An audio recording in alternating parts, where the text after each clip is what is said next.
Le vacarme de la circulation matinale résonnait sur les avenues bondées du quartier des affaires. Sous un parapluie usé par le temps, près de l'entrée majestueuse des Galeries Saint-Marc, une jeune fille d'une vingtaine d'années était assise en tailleur sur le bitume froid. Ses doigts fins serraient un gobelet en plastique à moitié rempli de pièces jaunes. Elle se nommait Manon. Son t-shirt délavé lui collait à la peau comme une seconde écorce, et ses pieds étaient nus, abîmés par des kilomètres de marche interminables sous le soleil de plomb. Les passants la frôlaient comme si elle était invisible, un simple détail gênant du paysage urbain. Elle vivait dans la rue depuis aussi longtemps que sa mémoire le lui permettait. Aucune famille, aucun souvenir de ses origines. Juste ce cauchemar récurrent. Les lumières crues d'un hôpital et la voix d'une femme hurlant son nom. « Une petite pièce, s'il vous plaît. Juste un peu », murmura-t-elle à une passante qui fronça le nez avec dédain avant de s'éloigner. Pourtant, cet après-midi-là, le destin bascula. Une berline noire aux vitres teintées s'immobilisa de l'autre côté de la rue. La portière arrière s'ouvrit et une femme en sortit, impériale sur ses talons aiguilles, drapée dans une robe bleue d'une élégance rare. C'était Valérie Delacroix, PDG du groupe Delacroix, l'une des figures les plus puissantes de la capitale. Manon la fixa, transpercée. Quelque chose chez cette femme tirait sur une corde sensible, enfouie au plus profond de son être. Son cœur s'emballa, ses mains se mirent à trembler lorsque Valérie jeta un coup d'œil dans sa direction. Leurs regards s'accrochèrent une fraction de seconde, puis Valérie détourna les yeux, distraite par son assistant. « Madame, la presse vous attend à l'intérieur », dit ce dernier en lui tendant un dossier. Manon se leva lentement, ses genoux flageolants. Elle fit un pas en avant.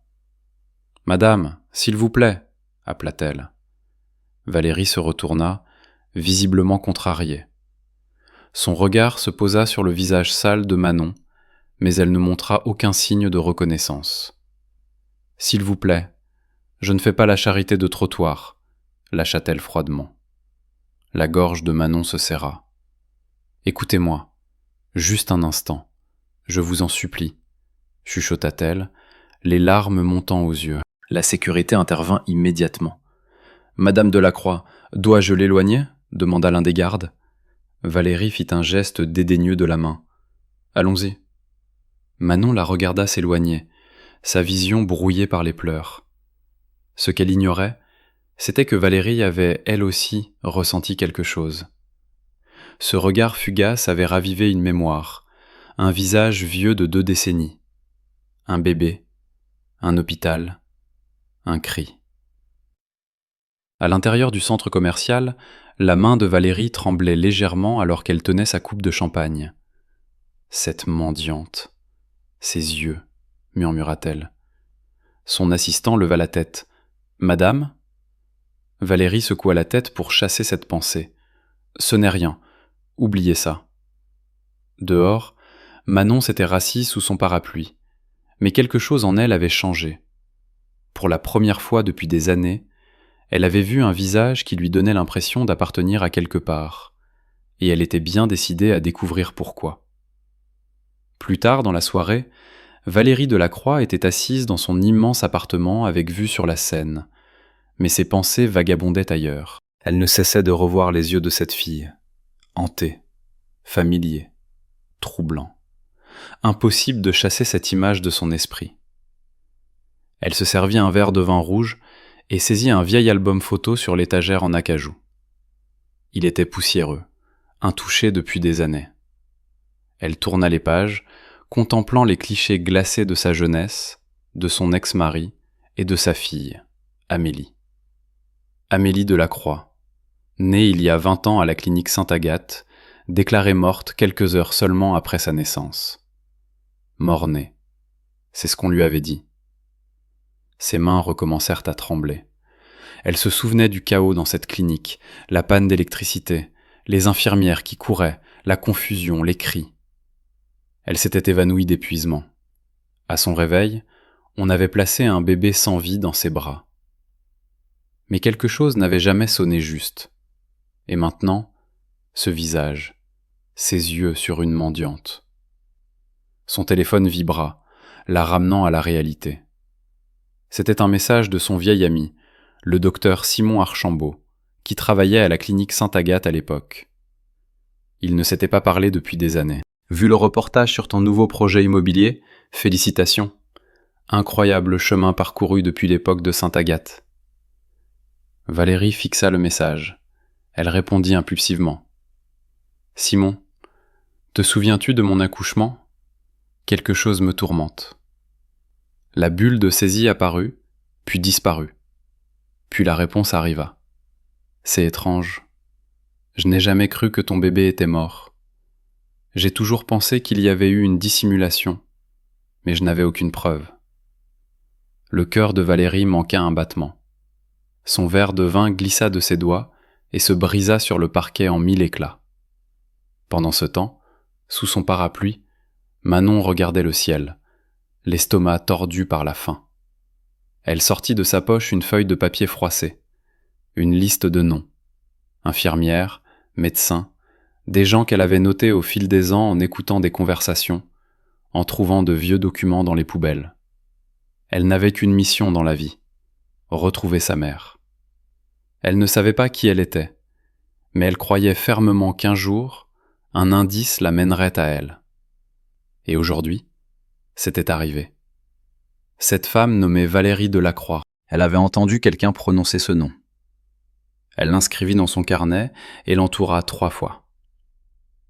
Dans un coin discret du manoir de Valérie, sa gouvernante personnelle, Lucie, observait sa patronne en silence. Elle servait Valérie depuis 10 ans, toujours dans l'ombre. Elle se souvenait de ce jour à la clinique. Elle avait entendu des murmures, des rumeurs d'enfants échangés, mais elle avait gardé le silence. Jusqu'à maintenant. Elle prit son téléphone et appela une personne à qui elle n'avait pas parlé depuis plus de 20 ans. « Sœur Agnès, dit-elle d'une voix étouffée, tu te souviens de l'histoire de l'échange de bébés à Sainte-Agathe ?» Une voix tremblante répondit à l'autre bout du fil. « Lucie, pourquoi remues-tu ça maintenant ? Parce que le passé vient de refaire surface, et je crois qu'il mendie dans nos rues. » Le lendemain matin, se leva sur le bourdonnement de la ville qui s'éveillait. Mais dans la résidence de Valérie Delacroix, l'atmosphère était lourde d'angoisse. Valérie n'avait pas fermé l'œil. Son esprit tournait en boucle. Pourquoi Simon pensait-il à une dissimulation ? Et pourquoi n'avait-elle jamais exigé de réponse jusqu'à ce jour ? Son assistant, Henri, entra dans son bureau, tablette en main. « Bonjour madame. Voici l'ordre du jour pour la réunion du conseil à 10h. » Valérie leva à peine les yeux. Henri annulait tout. Il cligna des yeux, surpris. « Madame ? J'ai dit annuler la réunion. J'ai besoin que vous fassiez autre chose. » Sa voix était tranchante, contrôlée.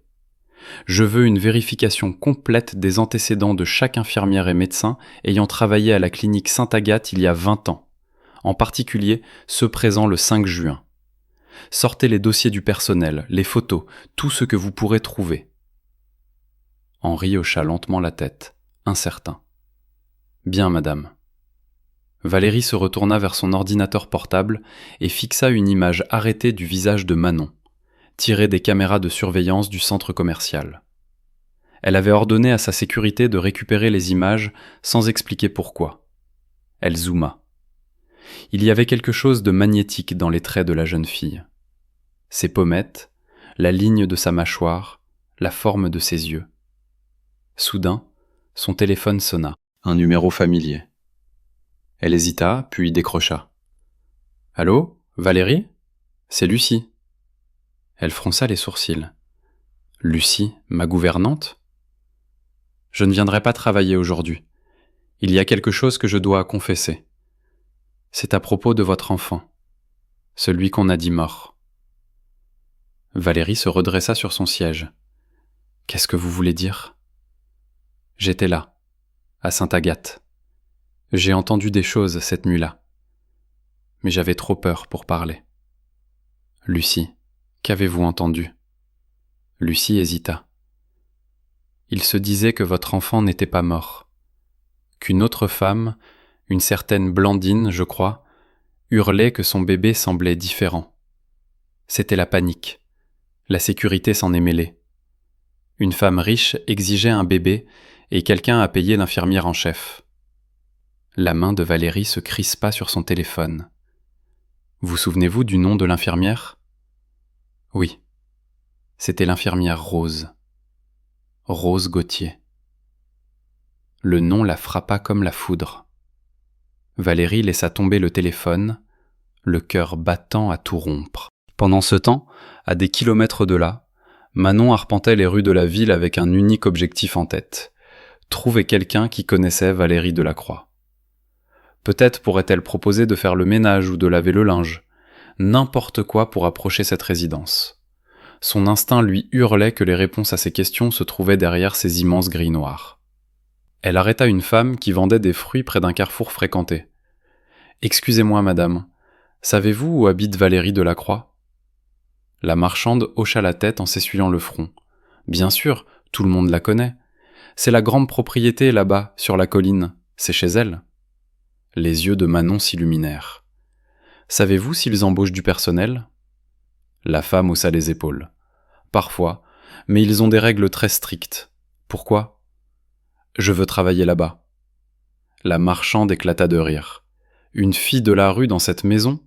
Tu rêves, ma pauvre. » Manon ne répondit pas.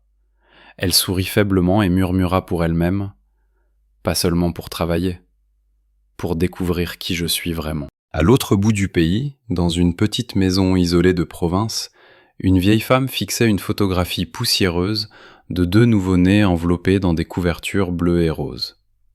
C'était l'infirmière Rose, et ses péchés étaient enfin sur le point de la rattraper. Valérie Delacroix se tenait devant le miroir de sa coiffeuse, son reflet impeccable la fixant en retour. Mais à l'intérieur, elle s'effondrait. Elle n'avait dit à personne ce que Lucie lui avait révélé. Comment le pourrait-elle ? L'idée que son enfant, sa chair et son sang, était en vie et avait été donné à quelqu'un d'autre comme un cadeau indésirable, la secouait jusqu'au tréfonds de son âme. Ses mains agrippèrent les bords du lavabo. Si cette fille est vraiment la mienne, alors qui l'a élevée ? Et quelle vie a-t-elle vécue pendant que je vivais dans le confort ? Au même moment, dans un cybercafé bruyant d'un quartier populaire, Manon était assise devant un écran poussiéreux. Le propriétaire, Monsieur Costa, avait eu pitié d'elle et lui avait accordé 15 minutes de navigation gratuite. Elle tapa frénétiquement. Valérie Delacroix, fille disparue. Scandale, naissance clinique Sainte-Agathe. Infirmière Rose Gauthier. Rien. Elle soupira, se recula et regarda son carnet en lambeaux.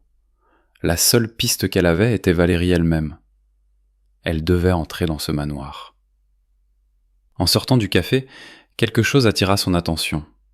Une petite annonce pour une offre d'emploi battait au vent sur un poteau électrique. Recherche aide ménagère. S'adresser au 88, impasse des Lilas. Demandez Monsieur Martin. Manon arracha l'annonce sans se soucier du détail. Si elle pouvait travailler dans ce quartier, n'importe où, elle se rapprocherait de la vérité. De retour au manoir, l'assistant de Valérie, Henri, revint avec des dossiers sous le bras. « Madame, vous avez demandé les archives de l'hôpital. J'ai réussi à en obtenir quelques-unes, mais l'infirmière Rose Gauthier a disparu du système il y a 3 ans. Pas d'adresse, pas de téléphone. Comme si elle s'était volatilisée. » Les lèvres de Valérie se serrèrent. Alors retrouvez-la. Doublez les effectifs de l'équipe de recherche. Payez ce qu'il faut. Henri hésita un instant. « Madame, si tout cela s'avère vrai, que comptez-vous faire ?» Le regard de Valérie devint glacial. « Ramener mon enfant à la maison. » Ailleurs, dans l'aile des employés, Lucie fouillait dans une boîte de vieilles affaires. Elle retrouva un badge d'identification délavé. Rose Gauthier, infirmière. Elle retint son souffle et composa un numéro qu'elle avait enregistré il y a des années sous le nom « Ne jamais appeler ». Ça sonna. Puis une voix rauque répondit. « Allô ? Rose, c'est Lucie, de la clinique Sainte-Agathe. » « Tu ne devrais pas m'appeler. Il te cherche. » Valérie pose des questions. La ligne devint silencieuse, et puis un murmure se fit entendre. Elle a fini par trouver la fille, n'est-ce pas ? Les yeux de Lucie se plissèrent. C'est donc vrai. La voix de Rose trembla. Il y a tant de choses que tu ignores. Je n'ai pas agi seul. Lucie fronça les sourcils. Alors dis la vérité, avant que quelqu'un d'autre ne te trouve. Clic. La ligne fut coupée. Ce soir-là, Manon se retrouva devant un modeste pavillon au 88 impasse des Lilas. Elle frappa au portail. Un homme d'âge moyen, le gardien, monsieur Martin, passa la tête. « Oui, c'est pour l'annonce ?» Il la dévisagea de la tête aux pieds. « Vous avez l'air affamé ? » « Je sais nettoyer, cuisiner, et je suis honnête. S'il vous plaît, donnez-moi une chance. » Monsieur Martin se gratta la tête. « C'est un travail temporaire. La propriétaire voyage pour quelques semaines et veut quelqu'un pour mettre de l'ordre. Vous commencez demain. » Manon sourit faiblement. « Merci, monsieur. » Et c'est ainsi que son chemin vers le manoir Delacroix débuta. Manon arriva tôt le lendemain matin, vêtue de vêtements prêtés et armée de détermination. Son estomac était noué, mais ses yeux brûlaient d'une volonté farouche. Monsieur Martin lui tendit une clé et une liste d'instructions. Vous nettoyez la maison 2 fois par jour et préparez la chambre d'amis. Madame revient dans 3 semaines, mais elle passera occasionnellement. Interdiction d'entrer dans la suite principale. Compris ? Manon hocha la tête. Oui, monsieur. La maison était plus petite que le manoir Delacroix, mais située à seulement 2 rues de là, et c'était tout ce dont elle avait besoin. Chaque fois qu'elle sortait les poubelles ou s'approchait du portail, elle regardait longuement vers la propriété de Valérie. Les hautes grilles, les drapeaux, le balai des voitures. Tout semblait si proche et pourtant si loin. 2 jours plus tard, le destin fit un pas de plus. Alors qu'elle balayait l'allée, elle aperçut une silhouette familière devant les grilles des Delacroix. Valérie elle-même, discutant avec quelqu'un dans une voiture. Manon se figea. Leurs regards se croisèrent à nouveau. Valérie s'interrompit au milieu de sa phrase, sa voix s'éteignant. Encore cette fille. Le chauffeur lui dit quelque chose, mais elle n'entendit pas. Elle ne voyait que Manon. Il y avait quelque chose chez elle, un tiraillement dans ses entrailles, une connexion qu'elle ne pouvait nommer. Plus tard, ce jour-là, Valérie entra dans son bureau privé. Submergée par ce sentiment, elle ouvrit son coffre-fort et en sortit une unique photo, celle que l'infirmière lui avait donnée juste après l'accouchement. Elle était floue, prise avant que le bébé ne soit déclaré mort, mais les yeux étaient les mêmes. « Serait-ce possible ?» chuchota-t-elle. Son téléphone sonna. La voix d'Henri résonna à l'autre bout. « Madame, nous avons retrouvé l'infirmière Rose. » Valérie faillit lâcher le téléphone. Elle vit dans un hameau reculé en Ardèche, sous le nom de Madame Dubois. L'équipe est prête. Nous pouvons partir demain. Valérie hocha lentement la tête. Préparez la voiture. Nous partons à l'aube. Pendant ce temps, Manon récurait le couloir carrelé de sa maison temporaire lorsqu'elle surprit une conversation entre monsieur Martin et un autre employé. Il paraît que madame Delacroix part en voyage. Une histoire à propos de retrouver son enfant perdu depuis longtemps. Le souffle de Manon se bloqua. Enfant perdu. Elle rampa silencieusement vers l'encadrement de la porte, tendant l'oreille. « Ouais, » dit l'homme. Une grosse dissimulation d'il y a des années. Elle pense que son enfant n'est pas mort. Elle traque l'infirmière qui était de garde à l'époque. Un frisson parcourut l'échine de Manon. Son carnet était sous son oreiller. Elle courut et l'ouvrit fébrilement. Sur la liste des noms qu'elle avait griffonnés au fil des ans, figurait celui de l'infirmière Rose Gauthier. « Ce ne peut pas être une coïncidence, murmura-t-elle. Elle ne cherche pas n'importe qui. Elle me cherche moi. » Soudain, les pièces du puzzle commencèrent à s'assembler. Son instinct, cette attraction qu'elle ressentait envers Valérie, les questions qui la hantaient, tout menait à une possibilité terrifiante et magnifique. Le lendemain matin, Manon se réveilla avant le soleil. Ses pensées l'avaient tenue éveillée la majeure partie de la nuit. Était-ce vraiment possible ?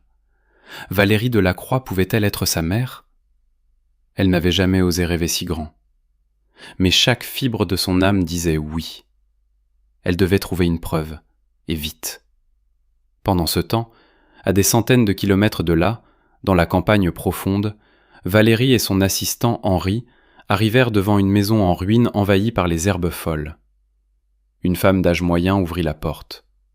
Ses yeux étaient cernés, son visage vieilli au-delà de ses années. C'était Rose. Pendant un instant, elle se figea en voyant Valérie. « Je savais que vous viendriez », chuchota-t-elle. Valérie s'avança. « Alors pourquoi avoir fui ?» Rose baissa les yeux. « Parce que je savais que ce que j'avais fait était impardonnable. » La voix de Valérie se brisa. « Dites-moi tout. » Dans le salon faiblement éclairé, Rose déversa la vérité comme un poison s'échappant enfin d'une plaie. « C'était le chaos ce jour-là, » commença-t-elle. « La clinique manquait de personnel. Il y a eu une panne de courant. Votre bébé était vivant mais faible.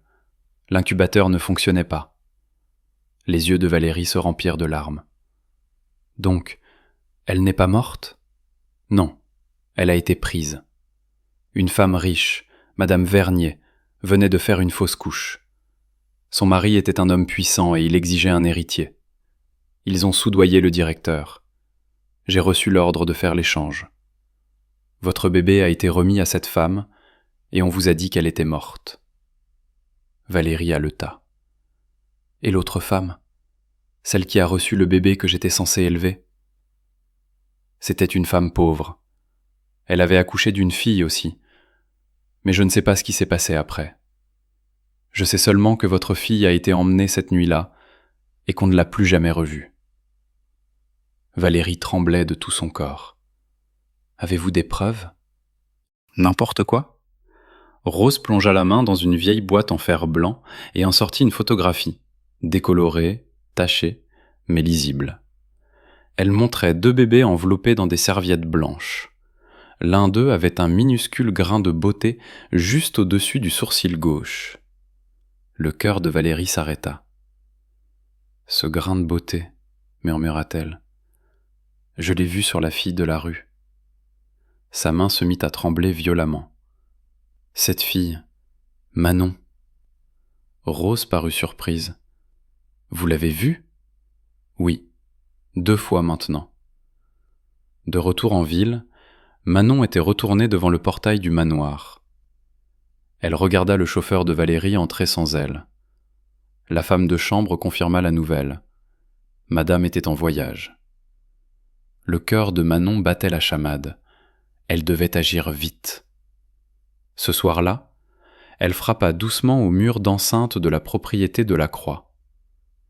Une jeune femme de ménage nommée Delphine jeta un coup d'œil. « S'il te plaît, » chuchota Manon, « aide-moi. Je cherche quelqu'un. Je pense qu'elle pourrait être ma mère. » Delphine cligna des yeux. « Ta mère vit ici ? » ?»« Je ne sais pas, mais je l'ai vue. Elle s'appelle Valérie. Elle est riche. » Elle m'a regardé comme si elle me connaissait. Delphine sortit prudemment. « Madame Valérie n'est pas là, mais elle revient demain. » Elle agit bizarrement ces derniers temps. Elle déterre de vieux dossiers. Elle cherche quelqu'un, elle aussi. Le cœur de Manon fit un bond. Je crois qu'elle me cherche. À l'intérieur de sa voiture, qui filait sur l'autoroute du retour, des larmes coulaient silencieusement sur le visage de Valérie, tandis qu'elle murmurait « J'arrive pour toi, ma fille, qui que tu sois. » Le lendemain matin, le ciel était bas et lourd, comme si les nuages eux-mêmes retenaient leur souffle. Manon faisait les 100 pas devant le modeste pavillon, le regard rivé sur la résidence de la Croix. Elle n'avait pas dormi, pas même 1 minute. Aujourd'hui, elle allait revoir Valérie, mais cette fois, elle ne m'en dirait pas. Elle exigerait la vérité. À 10 heures précises, la berline noire franchit les grilles du domaine. Manon se dissimula un instant derrière un muret, le cœur battant à tout rompre. Elle attendit 5 minutes. Puis, elle marcha droit vers la guérite de sécurité et frappa à la vitre. Le gardien, le même qu'il y a 2 jours, leva les yeux, surpris. « Encore toi ?»« Je dois voir Madame Delacroix, » dit Manon d'une voix calme.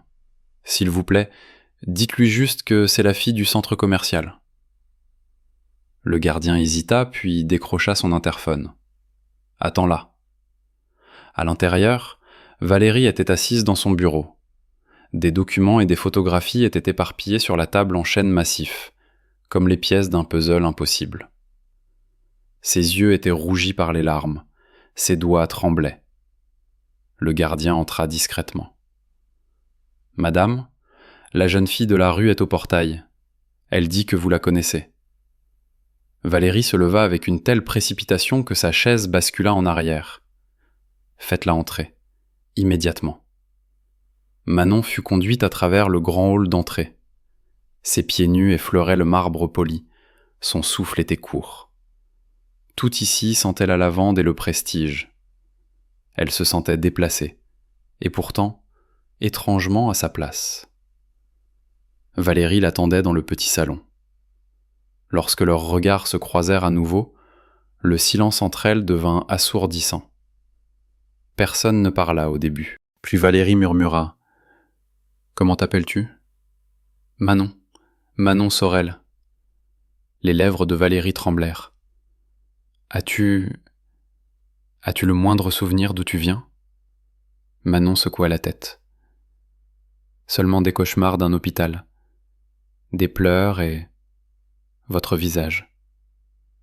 Je ne sais pas pourquoi, mais quand je vous ai vu, j'ai eu l'impression d'être rentré chez moi. » Valérie fit un pas de plus. « As-tu un grain de beauté au-dessus du sourcil gauche ?» Manon le toucha inconsciemment. « Oui. Pourquoi ?» Valérie plongea la main dans son sac et en sortit la vieille photographie que l'infirmière Rose lui avait donnée. Elle la tendit à Manon. « C'est toi, dit-elle. Et c'est moi. Je t'ai donné naissance il y a 20 ans. On m'avait dit que tu étais morte. » Manon fixa la photo, ses jambes se dérobant sous elle. « Non, non, c'est impossible. »« Ça l'est, » répondit Valérie, la voix brisée. « Je t'ai cherché toute ma vie, et j'ai été cruelle avec toi quand nous nous sommes croisés. Je ne savais pas. Pardonne-moi. » Les larmes coulaient sur le visage de Manon alors qu'elle chuchotait. « Je me fiche de comment vous m'avez traité. Vous êtes ma mère. » Valérie la serra dans ses bras, fort, tremblante, brisée par l'émotion. Elles restèrent là un long moment, pleurant sur l'épaule de l'autre. Soudain, une voix venue de l'escalier les interrompit. « Attendez, qu'est-ce qui se passe ici ?» C'était Clara Delacroix, la fille légale de Valérie, celle qu'elle avait élevée toute sa vie. Les yeux de Clara faisaient l'aller-retour entre les deux femmes, la confusion se muant rapidement en suspicion. « Qui est-ce » Valérie se tourna lentement.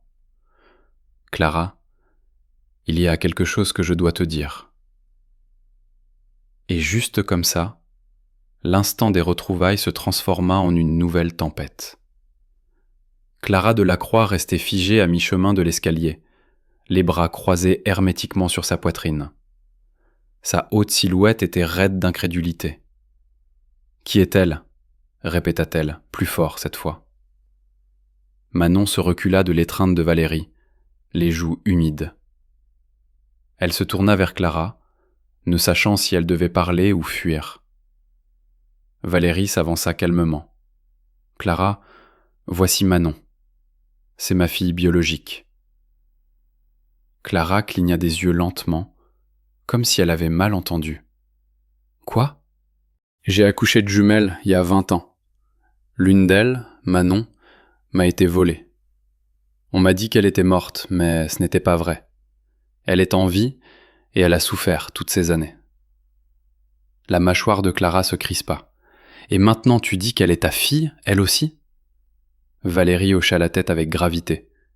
C'est ta sœur. La voix de Clara monta dans les aigus.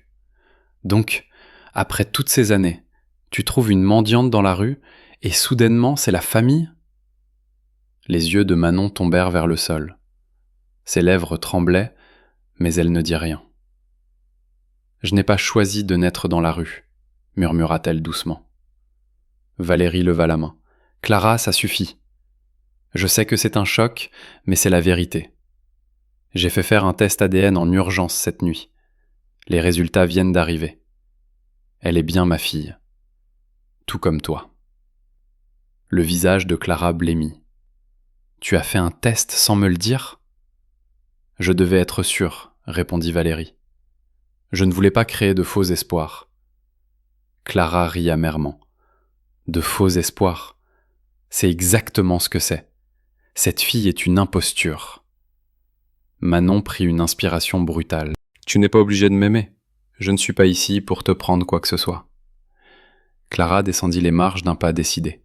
« Encore heureux, parce que tu n'y arriverais pas, » menaça-t-elle. Elle se tourna vers Manon, le ton glacial.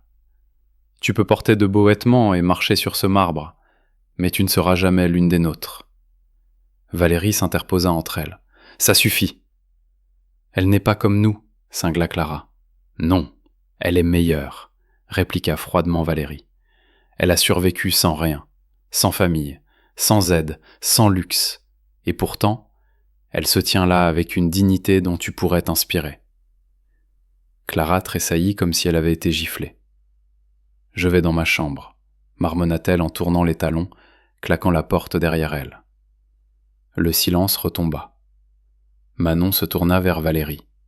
« Peut-être que je devrais partir ? » ?»« Non, » dit Valérie, en lui saisissant doucement le bras. « Tu ne vas nulle part. Je t'ai perdu une fois. Je ne te perdrai pas à nouveau. » À l'étage, Clara se tenait près de la fenêtre de sa chambre, observant Manon en contrebas, les poings serrés. « Je la ferai partir, » murmura-t-elle. « Elle n'a pas sa place ici, et je le prouverai. » Pendant ce temps, à l'autre bout de la ville, l'infirmière Rose était assise dans son salon sombre. Elle fixait un cadre photo retourné, face contre la table. Lentement, elle le retourna, révélant une photo de bébé, Manon, et un autre nourrisson à côté d'elle. « Un petit garçon », chuchota-t-elle pour elle-même. « Personne ne sait pour lui. Pas encore. » Cette nuit-là, Valérie et Manon étaient assises tranquillement dans le jardin, entourées par le parfum des jasmins. Des guirlandes lumineuses clignotaient doucement au-dessus de leur tête, tentant d'adoucir le poids des révélations de la journée. « Te souviens-tu de quelque chose ? » ?»« N'importe quoi, » demanda doucement Valérie, en remettant une mèche de cheveux de Manon derrière son oreille. « Seulement des flashs, » dit Manon. « Une femme qui pleure, une infirmière avec du rouge à lèvres rouge, et une berceuse. Je ne connais pas les paroles, mais la mélodie ne cesse de jouer dans ma tête. » Les yeux de Valérie s'embuèrent. « Je te la chantais souvent. » Elles restèrent assises en silence, une paix étrange s'installant entre elles. Mais à l'intérieur du manoir, Clara faisait les 100 pas, furieuse. Elle avait essayé de pirater les emails de sa mère. Après cet échec, elle appela son cousin Damien, qui travaillait au cabinet juridique de la famille. « Vérifie quelque chose pour moi, » ordonna Clara. « Est-ce que ma mère a modifié son testament récemment ? Ajouté quelqu'un ?» Damien marqua une pause. « Je ne devrais probablement pas te dire ça. Parle. » « D'accord. Elle a demandé une mise à jour de ses documents de succession la semaine dernière. Quelque chose à propos de l'inclusion d'un nouveau bénéficiaire. » La main de Clara se crispa sur son téléphone.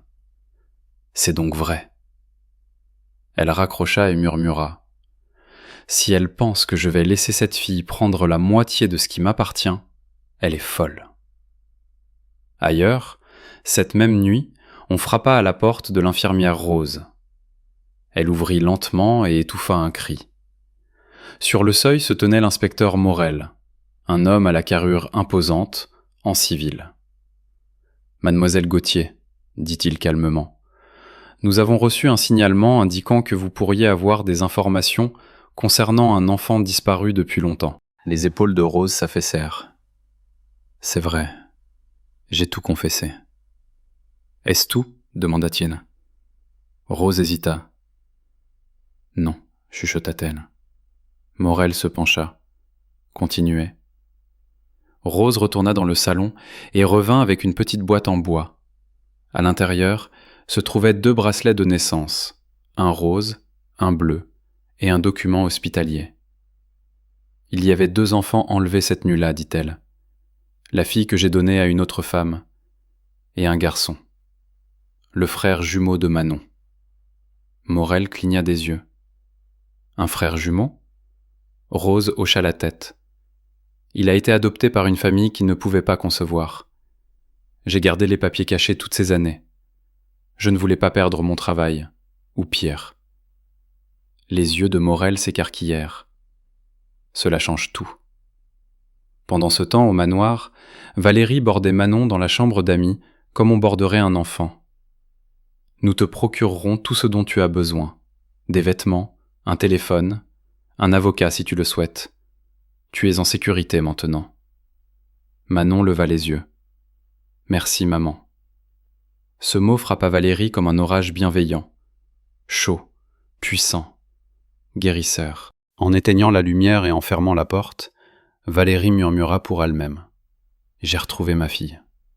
Plus rien d'autre ne compte. » Mais elle avait tort, car tout était sur le point de changer à nouveau. Et cette fois, le choc ne viendrait pas du passé, mais de quelqu'un qui partageait le sang de Manon. 2 jours plus tard, une tension silencieuse régnait dans le manoir. Valérie avait prévu un brunch familial privé, espérant combler le fossé glacial entre Clara et Manon, mais Clara était introuvable. Valérie jeta un coup d'œil à sa montre, puis à Manon. Elle avait dit qu'elle serait là. Manon s'efforça de sourire. « Ce n'est pas grave. Peut-être qu'elle n'est juste pas prête. » Valérie soupira. Elle finira par comprendre. Mais en réalité, Clara n'était pas seule. Elle était assise face à un jeune homme élégamment vêtu, dans un café huppé du centre-ville. Il s'appelait Lucas. Grand, réservé, avec des traits étonnamment familiers. « Tu dis que ton nom était David ?» demanda Clara. Il hocha la tête. « C'est ce que l'infirmière m'a dit quand elle m'a retrouvé. Elle a dit que j'avais été volé, que ma vraie famille ne savait pas où j'étais jusqu'à maintenant. » Clara se pencha en avant.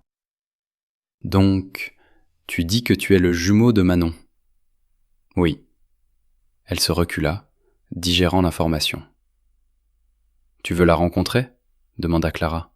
« Je le veux. Alors viens avec moi, mais ne dis rien tout de suite.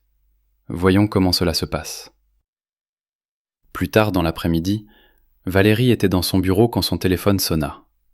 C'était l'inspecteur Morel. « Nous l'avons trouvé, dit-il. Le jumeau de Manon. » Le souffle de Valérie se bloqua. « Vous êtes sûr ?»« Absolument. L'ADN le confirme. Il s'appelle Lucas. Il est en ville actuellement. » La main de Valérie trembla. « Dites-lui que je veux le voir immédiatement. » C'est déjà fait. Dans le hall d'entrée, Clara entra suivie de Lucas. Manon se retourna et se figea. Au moment où elle le vit, quelque chose s'enclencha. Sa poitrine se serra. Ses yeux s'agrandirent. « Toi ?» Lucas la fixa, sans voix. Valérie dévala les escaliers. Au moment où elle vit Lucas, elle s'arrêta net. Oh mon Dieu! Il s'avança lentement, l'émotion lui nouant la gorge. « Êtes-vous... ma mère ?» Valérie ne put répondre. Elle s'effondra en larmes et l'enveloppa dans une étreinte désespérée. Manon les regardait, bouleversée. Elle se tourna vers Clara, confuse. « Tu savais ?» Clara eut un faible sourire en coin. « Je l'ai rencontré il y a 2 jours. Je ne t'ai rien dit parce que je ne savais pas si c'était réel. » Manon hocha lentement la tête. « Merci de l'avoir amené. » Clara détourna le regard. « Ne me remercie pas. » Valérie attira Manon et Lucas ensemble, les serrant fort contre elle. « Vous êtes nés ensemble, déchirés par l'avidité, mais vous êtes de retour maintenant. Et je ne laisserai plus rien nous séparer. » Lucas regarda Manon. « Toute ma vie, j'ai eu l'impression qu'il me manquait quelque chose. Maintenant je sais ce que c'était. » Elle sourit à travers ses larmes. « Un frère. » Et puis, quelque chose d'inattendu se produisit. Clara s'avança.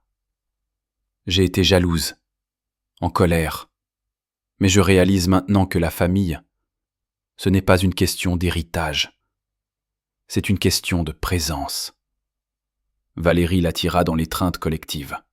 « Alors restons ensemble. Tous. » À l'extérieur du manoir, les journalistes commençaient déjà à se rassembler. La rumeur avait fuité concernant la milliardaire qui avait retrouvé non pas 1 milliard mais 2 enfants perdus. Mais à l'intérieur, il n'y avait pas de caméra. Juste une mère et ses enfants, s'accrochant les uns aux autres comme s'ils ne voulaient plus jamais se lâcher. Plus tard cette année-là, Manon et Lucas se tenaient côte à côte lors d'un gala de charité qu'ils avaient organisé à la mémoire de chaque enfant volé, de chaque famille brisée. Et alors que les lumières de la ville scintillaient derrière eux, Manon murmura. « Certaines histoires commencent par la douleur, mais les plus belles se terminent par un but. »